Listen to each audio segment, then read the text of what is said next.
Hello, friends. Welcome to This Day in Jack Benny. I'm John Henderson. This episode is from February 7th, 1943. If some of the episode sounds familiar, it's because they pulled elements from an April 3rd, 1938 script. We have a little surprise for you. Jack wired us that owing to a slight delay on the train, he'll be just a few minutes late. So in the meantime, while we're waiting for Jack, I'll turn the microphone over to his good friend and pinch hitter, George Jessel.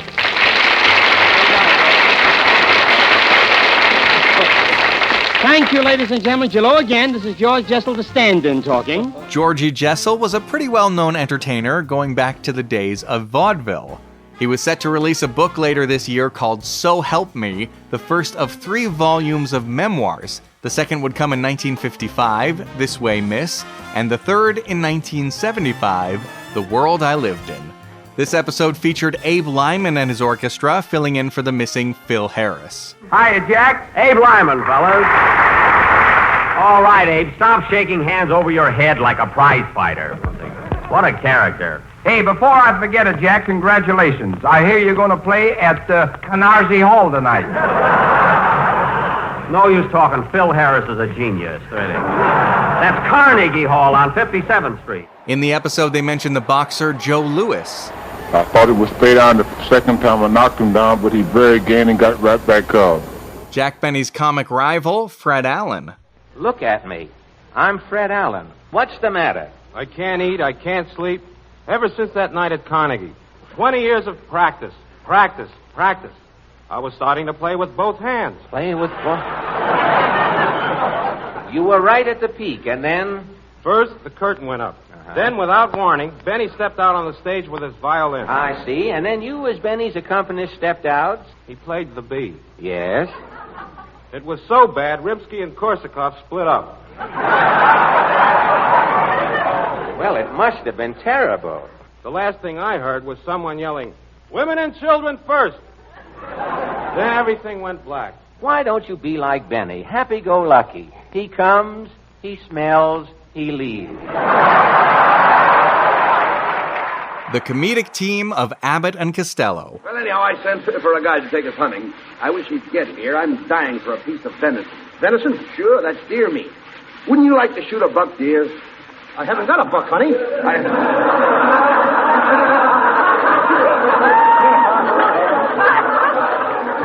Look, I'm talking about hunting. Haven't you ever hunted before? Oh, sure. I caught a mink that shot $9 in 15 minutes. Now, that's ridiculous. How could you shoot $9 in 15 minutes? Did you ever go out with a hungry blonde? Sure, I should say not. Oh, skip it. And one of Jack Benny's go-to character actors, Benny Rubin. Oh, is Rubin in this? Yes. Oh, come in. Well, sir, I want to tell you that at that time I was making very big money. But one fine day, I found me dialect changing on me. Your dialect changing? Yes, sir. Would you believe it? And finally, they do a public service announcement for V-Mail. That's short for Victory Mail. It was a wartime postal service so people could send mail to soldiers. Not as confidential as the regular mail system. It was read through, censored, and even copied. But it was a little cheaper. If you'd like to email me, my address is jackbennypodcast@gmail.com, or find me on Twitter @thisdaybenny. And enjoy the show. Grape Nuts Flakes program coming to you from New York City and starring Jack Benny. With Mary Livingston, Dennis Day, Rochester, yours truly, Don Wilson, and our guest conductor, Abe Lyman.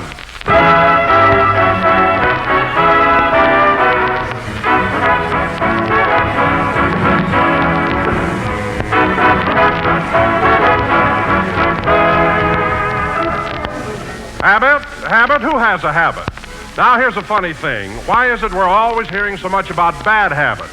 Yours and mine and the next-door neighbors, and still nobody has a kind word to say about good habits. Well, right now, I'm going to put in my 2 cents worth for a perfectly swell habit.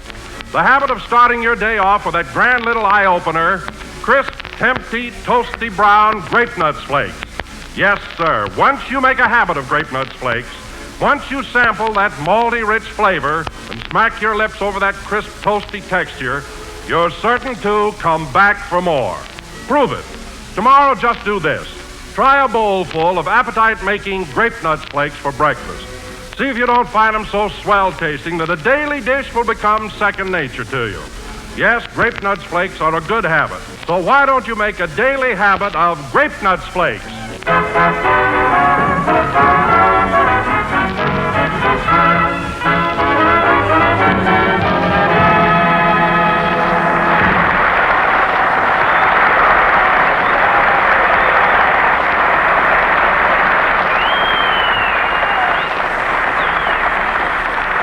And now, ladies and gentlemen, we have a little surprise for you. Jack wired us that owing to a slight delay coming up on the train from Norfolk, Virginia, he will be just a few minutes late. So while we're waiting for Jack, I'll turn the mic over to his very good friend, the famous star of Showtime, Georgie Jessel.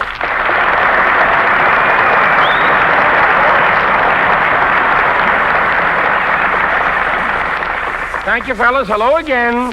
This is George Jessel, pinch hitting for Benny. And I want to tell you folks that I'm very happy to be here tonight for two reasons. First, it's an honor and a pleasure to help Jack out. And second, I must get something for this. And of course, Don, it's nice working with you, too. Well, thank you, Georgie. I think we'll get along fine. By the way, Don, Jack does expect to pay me for this. I mean, he won't take advantage of our friendship, will he? Oh, no, Georgie. Jack wouldn't do a thing like that. Why, I'm sure he'll compensate you for your work. Fine. Well, I hope it's with money.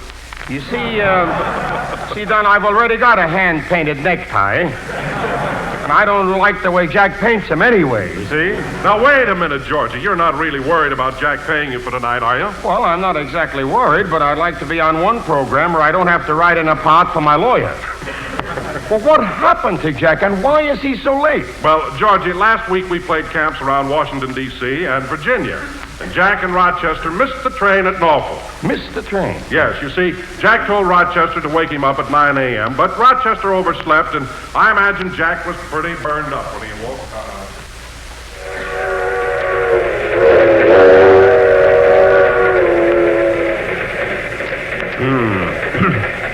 Imagine missing my own program. Listen, Rochester, there's no excuse for your oversleeping this morning, especially after I gave you that alarm clock. Well, I was dreaming I was in the ring with Joe Lewis, and when the bell rang, I came out fighting. And what happened? You know, Mr. Lewis, he smacked me right back to sleep again.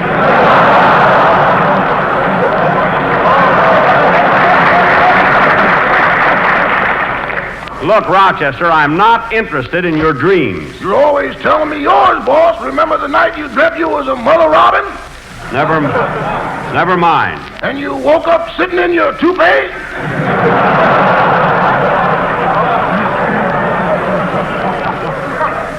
On a billiard ball yet. Anyway, Rochester, this is the last time I'm going to take you on a trip east with me. The only time I see you is when you need money. We've been away from home 2 months. You've spent more dough than I have. That ain't no record.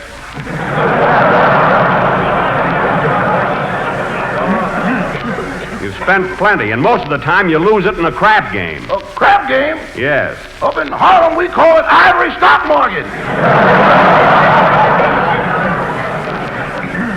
I don't care what you call it. We'll talk about this later. Say, boss, who's taking your place on the program tonight?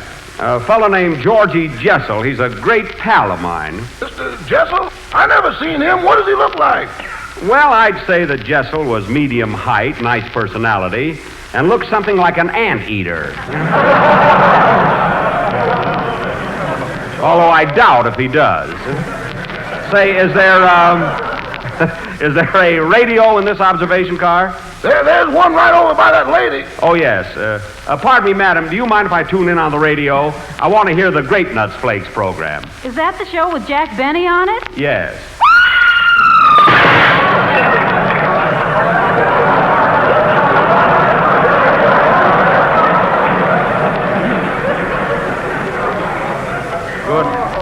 Good heavens, she jumped out the window. Oh, well, everybody can't like me. Now, Rochester, tune in NBC. It's around 65 on the dial. Yes, sir.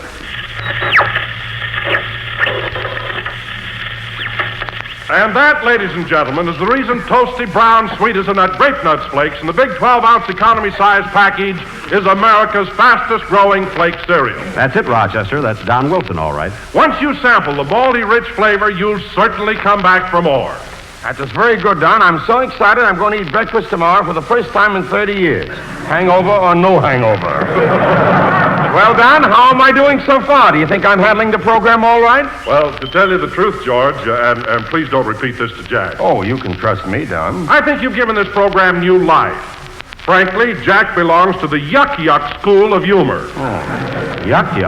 Say, Georgie, you've known Jack a long while, haven't you? Oh, yes. As a matter of fact, Jack and I did an act together in vaudeville. We were known as Myrtle, the Dancing Horse. Oh, did you and Jack work in a horse costume? Oh, yes, and Jack did a great job, even though he had the worst end of it. You know what I mean, Don? He couldn't look out at the audience and wink like I did, huh? By the way, Don, where's Mary? Here I am. Hello, Georgie. Hello.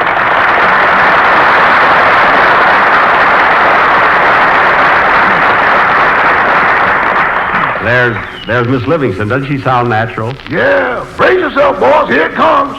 She better be careful what she says. Well, Mary, I guess you're anxious for Jack to get back. It'll seem rather strange working with me, won't it? No, I like to work with you, Georgie. You want to know something? Now, don't repeat this to Jack, will Oh, you can trust me. Well, believe me, it gets pretty tiresome week after week looking at that blank face of his. Looks like a pot of library paste. Whoever saw a library paste with big blue eyes? Well, Mary, after all, I'm not so much to look at myself.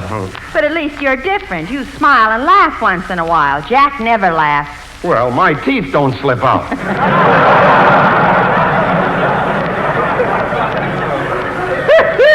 That's a good one. Shut up, Rochester. Now, you shut up, Rochester. My teeth don't slip out. No, sir. You hold them in better than anybody. Quiet now. I want to hear this. Say, Mary, I'd like to ask you something, and believe me, you're the first one I've mentioned this to.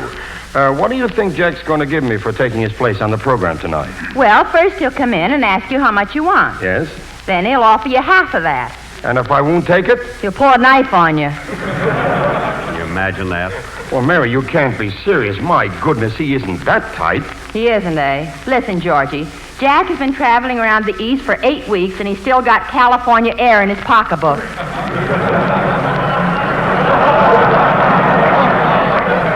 Oh, he must have opened it up to let the moth see Radio City. Rochester. He ain't no good at all.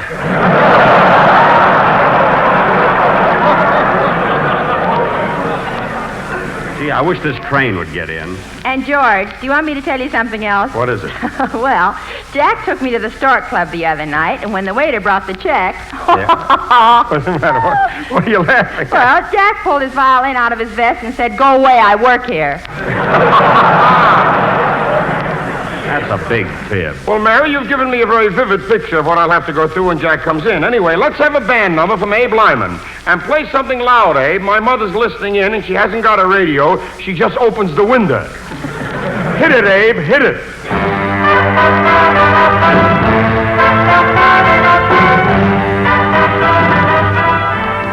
Look, Rochester, we're getting into the Penn Station. That's right. New York, all out. Last one off the train is a pot of library paste. Catch on? Grab those bags, Rochester. I want to rush over to the studio. Okay. I'll go right to my hotel and pack the trunk. Remember, we're leaving town tomorrow. Oh, Porter! Porter!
That was Brazil, played by Abe Lyman and his band. And I must say, Abe, after hearing the boys, that I'm surprised the way Jack ran down your orchestra a couple of weeks ago. He shouldn't do that. Of course he shouldn't. My music is all right. Well, that I wouldn't say, but Jack should never mention it. By the way, Abe, I don't know whether you know this or not, but I have been writing an autobiography. Autobiography. That means the story of my life. Thanks. Oh, you're welcome. Inasmuch as we've been friends for years, I've got something in it about you. Now, is that okay? Yeah, but don't put nothing in about that dame in Cincinnati. Oh, don't worry, I won't. I'll simply mention that you're a bon vivant, a raconteur, an entrepreneur. Is that all right with you? Yeah, just leave out that dame in Cincinnati. Oh, I will. You see, this book I'm writing, it's called So Help Me, and it ought to be out any Now, day. wait a minute, Georgie. Here comes Dennis Day. Do you know him? No, not personally, no. Well, you'll like him, Georgie. He's a great kid, although he's a little naive. Oh, you just leave Dennis to me. I'll handle him all right. I'll bet you $1 he'd drive you nuts. All right, it's a bet. Here he is, Georgie.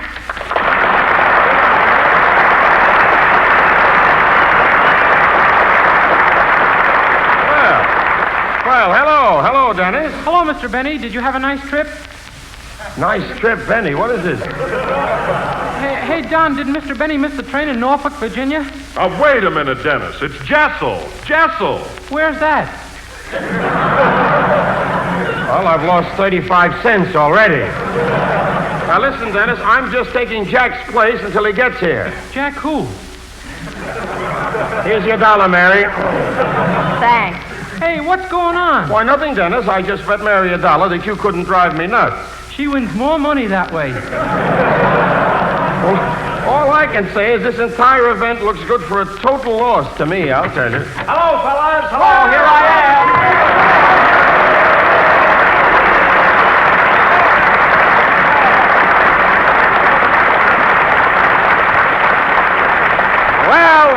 Well, it's sure good to be back. And am I glad to see you, Jack. Believe me. Me too. I kind of miss you, old pal. So did I, Jack. Boy, am I tickled to see you. Oh, yes, of course, certainly.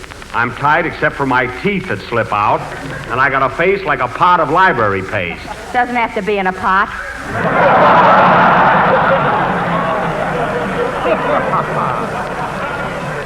Well, there was a radio on the train. I heard every word you fellas said. That was fine loyalty talking behind my back. I didn't say anything about you, Mr. Benny.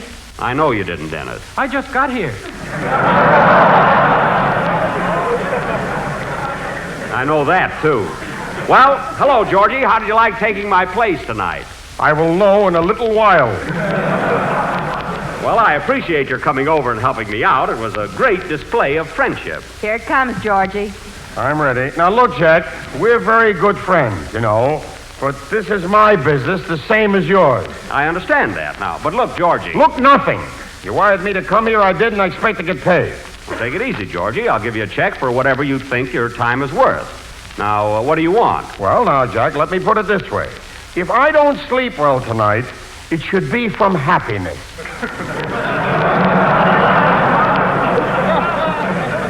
Now, don't beat around the bush, Georgie. How much do you want? I'll take $500. But if you put down that knife, we'll start at 1,000. I'll give you $500. Let's not argue about it. Now, let's see. Where's my checkbook? Gosh, I don't think I... Here's a blank check, Mr. Benny. Thanks. Now, let's see. If I'd only brought my fountain... Here's a fountain pen, Mr. Benny. Go away! Well, I got the check and fountain pen. Might as well start writing. I may be wrong, but I think your hair just went a shade grayer. Quiet. February 17th, 1900, and now the amount. Wait a minute. This is 1943, Jack, not 45. Oh, pardon me. Now, just a second. Pay to the order of... Say, how do you want this made out? George Jessel or Georgie Jessel? Just put down man, $500. All right, here's your check. Well, now, thank you very much. Well, I guess I'll be running along now, and I'll see you tomorrow night at the banquet, Jack. Yeah. What banquet is that, Mr. Benny? Well, next Sunday's my birthday, and since we'll be in Toronto, some of my friends here in New York are throwing a little party for me tomorrow night. Who's going to be there, Georgie? All your pals on Broadway, everybody, from Benny Rubin to Fred Allen. Fred Allen? Now, wait a minute. This is my birthday party, and I don't want Alan there. But, Jack, we need a crowd. We need everybody we can get to blow out the candles.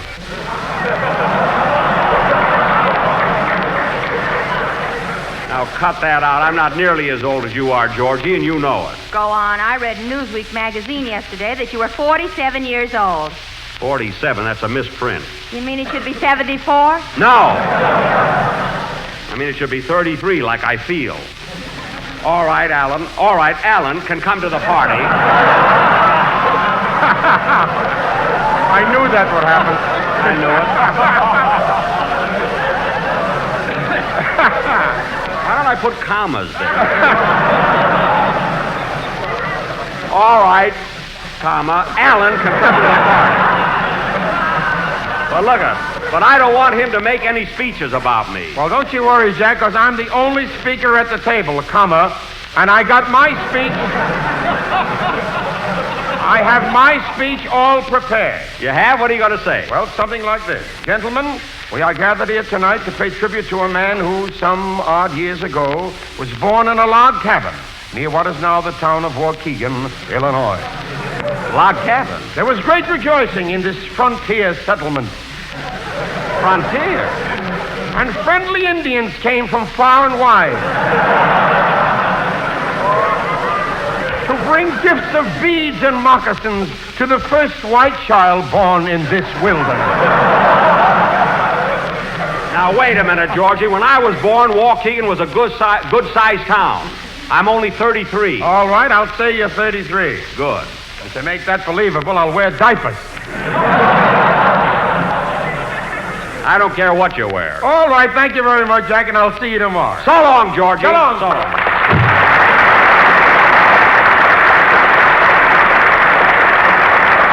Oh, darn it. Darn it, I forgot something. Oh, Georgie, wait a minute. I want to ask you something. What is it? Georgie, I hear you're writing a book with a lot of anecdotes about yourself and people in show business. Is that right? Yes, it is. Well, does my name come up in it? Oh, sure, Jack. Several times. Well, look, Georgie. Yeah? Do me a favor, will you? Yeah? Don't mention that dame in Cincinnati. Yeah, I mean, you know. Well, so long, Georgie. So long, comma.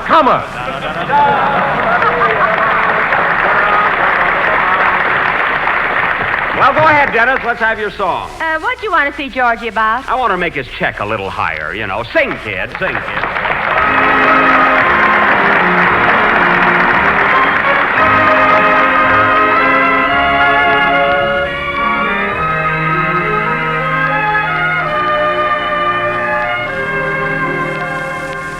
Moonlight mood when twilight is ending, you're in my moonlight mood, and our hearts are blending. There comes the same old glow that we used to know long ago. You are here in a ribbon of moonlight.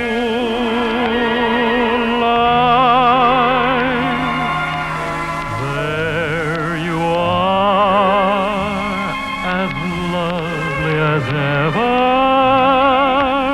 You bow by every star to love me forever. Although you're far away, we meet in my solitude. You are mine when I'm in my moonlight mood. My darling.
That was Moonlight Mood, sung by Dennis Day, and very, very good, Dennis. Thank you. You know, Mr. Benny, I think it was awfully nice of Mr. Jessel to come over here and help you out tonight.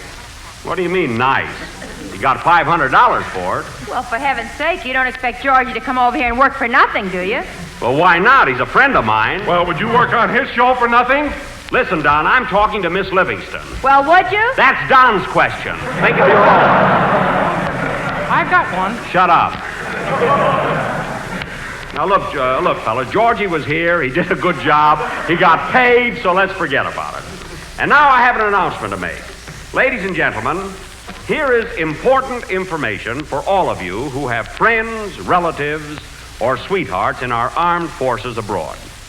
If you want your letters to get overseas quickly and safely, use V-mail, which is dispatched by the most expeditious means. Expeditious?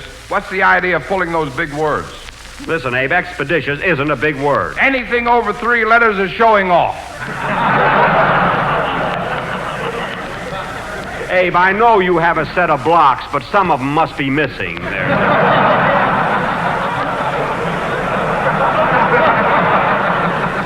One leader I'd like to get that's been through 3rd grade.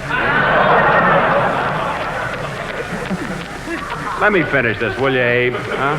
Will you go over and lay down someplace, or lie down, excuse me.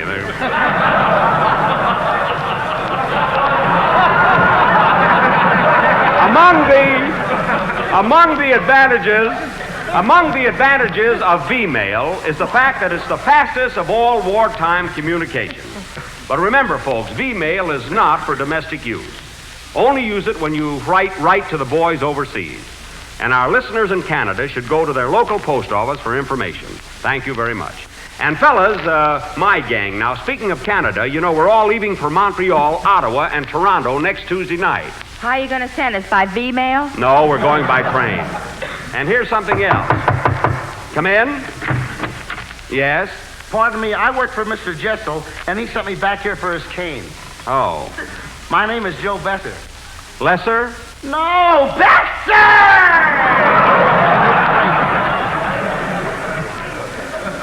Oh, yes. Yes, Besser. I never get that right. Well, Mr. Besser, what does the cane look like? Something like Jessel, only taller. Oh, well, he must have left his cane in my dressing room. Now, look, Mr. Besser, my dressing room, you go out this door here, turn to your right. No, turn to your left. Then you walk down 3 steps till you get to the corridor. Then you turn to your right again. No, then take your next left. Shut up, not so fast!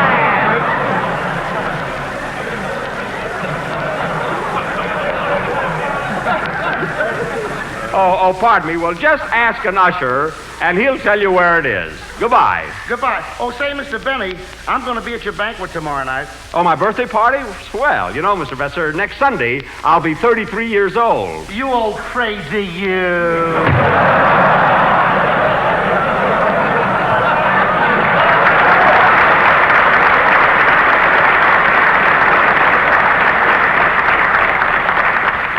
He mean crazy. I feel like a kid.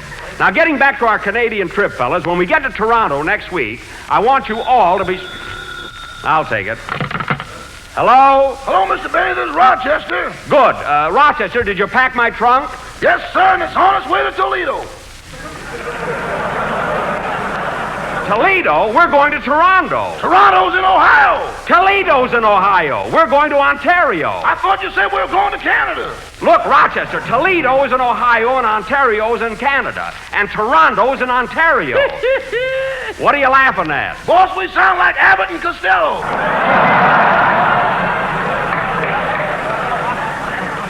Now, Rochester, concentrate. Here's what you do. Call up the express company here in New York. Tell them to call the express company in Toledo and have them send my trunks to Toronto. Not so fast! Rochester, because this is the worst mess that I've ever been in. And I want...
You know, nowadays, everyone relies on breakfast for a flying start on the day.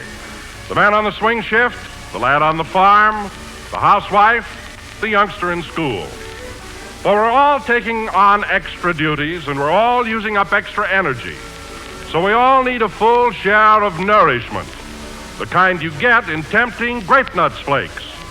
Because Grape Nuts Flakes are a whole grain cereal, and thrifty, plentiful whole grain cereals provide the nutritional elements we all need, including protective minerals and vitamins. Yes, sir, in every delicious, malty-rich bowlful of toasty brown Grape Nuts Flakes with milk, you get proteins, iron, calcium, phosphorus, and 2 of the health-building B vitamins, niacin and vitamin B1. You can very readily see why a daily breakfast with Grape Nuts Flakes helps you to make up for other food shortages. So for a swell start on your working day, start your day with a big, luscious bowl full of delicious, nutritious Grape Nuts Flakes.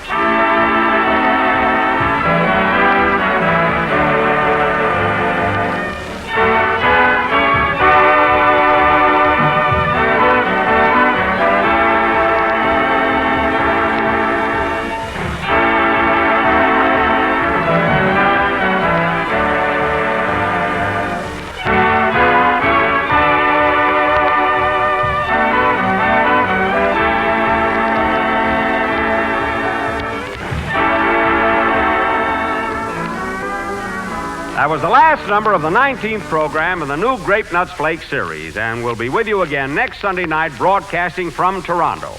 And we'll be seeing you Canadian servicemen in Montreal Wednesday, in Ottawa Thursday, and Saturday night at Camp Borden, Ontario. Good night, folks.